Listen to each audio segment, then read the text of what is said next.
friends, Krista here. Thank you so much for stopping by Books and Jams. Today, I am here to talk about 5 more books that I think are going to be 5 stars. Let's make some predictions. I love going through my shelves and thinking about what books I really think are going to be 5 stars. I mean, honestly, I hope all the books that I read are going to be 5 stars. I know that's not always the case, but I have chosen a few here that I really think I'm going to love. So let me tell you about them.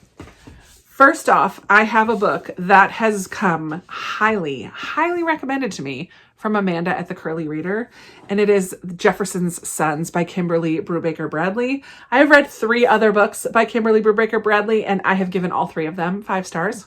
I read The War That Saved My Life, The War I Finally Won, and Fighting Words. So of course, I'm very hopeful for Jeffersons Sons. This does not take place during World War II, and it is not a contemporary. It is a historical, and it's about the sons of Thomas Jefferson that he had with an enslaved woman, Sally Hemings. So while these kids do get a little bit of special treatment because they are his sons, they also are still enslaved. So I don't really need to know more about the plot. I'm pretty convinced that Amanda is not going to steer me wrong. And I have loved past books by this author, so I'm pretty sure that this one will be 5 stars. Another book that I first heard about because of Amanda is The 100 Years of Lenny and Margot by Marianne Cronin. And this one is a contemporary. It takes place on the terminal ward in a hospital, and 17-year-old Lenny meets 83-year-old Margot, and they together take this art class or something and decide that they're going to do a project where they create one piece of art for each year of their lives collectively. So they're going to make 100 pieces of art that represents their lives in some way. I love that it sounds like it's going to make me cry. I have learned about myself that most books that I give 5 stars to, I have some kind of emotional reaction, usually tears. I'm more likely to give a book 5 stars if it has brought that emotion out of me. Now, it's not super hard to make me cry, but I still love that emotional connection.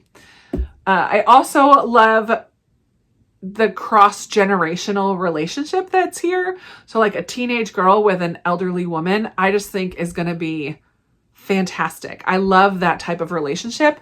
So I'm very hopeful that this one is going to be a 5 stars. I don't know anything about this author or her writing style or anything like that. I'm just really hopeful that I'm going to give it 5 stars. I'm expecting. Then we have 3 more historical fiction, all 3 from authors who I've read books before and loved. So first off is Kate Quinn, The Rose Code. This has dual timeline, but not like different generations. It's 1940 and 1947. In the first timeline, we have these 3 women who are code breakers at Bletchley Park. And so we learn about their time during the war and their job and how smart they are. But then in 1947, right a couple years after the war, these 3 women are kind of recruited to come back and track down a spy, I believe. So we see where their life took them right after the war. For some reason, their friendship did not sustain through the years. Like it was only a couple years later. So something must have happened in that first timeline that drove a wedge into their friendship. And I'm not really sure what that is. I have loved Kate Quinn. She's written quite a few books. I've read The Huntress and I've read The Alice Network. I feel like there's one more of hers that I have already read that I can't think of right now. But one thing that I do like about her writing is that it's a little bit gritty. She's not afraid to be a little bit dark, to tell it like it is. It feels realistic, but it also feels like, nothing is sugar-coated in her books at all. So I really appreciate that about her writing, and I'm very hopeful that I will like this one, just like I liked some of her other works. We'll see. Another author that I'm trying to read all of her books this year is Catherine Ray, and this one is The London House, which is her most recent release.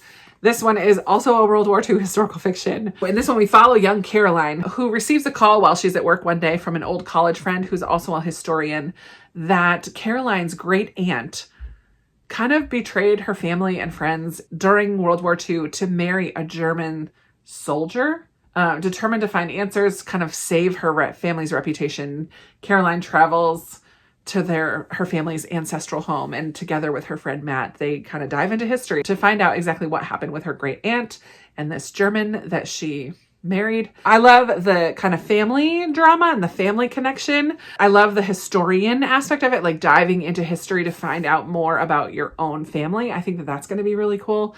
I enjoy Catherine Ray's writing. I don't think she has any others that are historical, so that will be a little different side of her writing. So I'm looking forward to seeing what I think about this one, The London House. Yay. And finally, the 5th book that I'm predicting is going to be 5 stars is I Must Betray You by Ruta Sepetys. Ruta Sepetys has written quite a few YA books, and I believe this is also YA. And this one takes place in Romania, which is a little different, of course, because one of the things I love about Ruta Sepetys is that she highlights different aspects of history that are unfamiliar to me. This one takes us to Romania during communist rule in Romania, and Ceausescu, the dictator. 17-year-old Cristian Florescu dreams of becoming a writer, but Romanians are not free to dream. They are bound by rules in force. A historical thriller. This is a historical thriller. Honestly, I'm not even sure what the plot of this is, and I don't care. I still think it's going to be 5 stars. I actually have been to Romania in 2004, and I saw firsthand I don't know when communism left Romania, but I worked with Roma kids who lived up in the mountains, and many of them had never colored, never played with toys, did not know how to imagine and make up stories on their own, because creativity is something that was not allowed at all during communist rule. That's, I think, going to be a part in here. Like, people are just not allowed to dream, not allowed to be creative, not allowed to do a lot of things. But I think our main character in here is going to be recruited to be an informer on the people in her life. I don't need to know what this is actually about.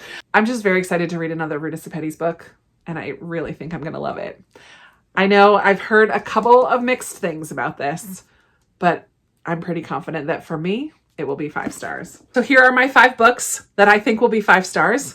They are going to live somewhere on their own on my shelves. I will keep them out so that I remember to read through them. What is it, May? Hopefully by August. It gives me a couple months to read through these 5 books and see if they're going to be 5 stars. What do you think? Did I do good? Am I going to give these books 5 stars? Many of you have read these already. What do you think?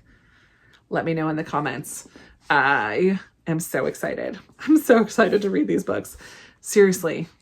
Can I drop my TBR and just read these? I'm going to put them up here. All right, there they are. That's where they're going to live. Let's chat down in the comments. Did I do a good job picking books? Do you think they're going to be 5 stars? Have you read them before? Do you want to read them? Let's chat in the comments below. You guys know I love talking with you down there. I really appreciate you watching today and supporting my channel in lots of different ways. And I look forward to talking with you in another video very soon. Bye.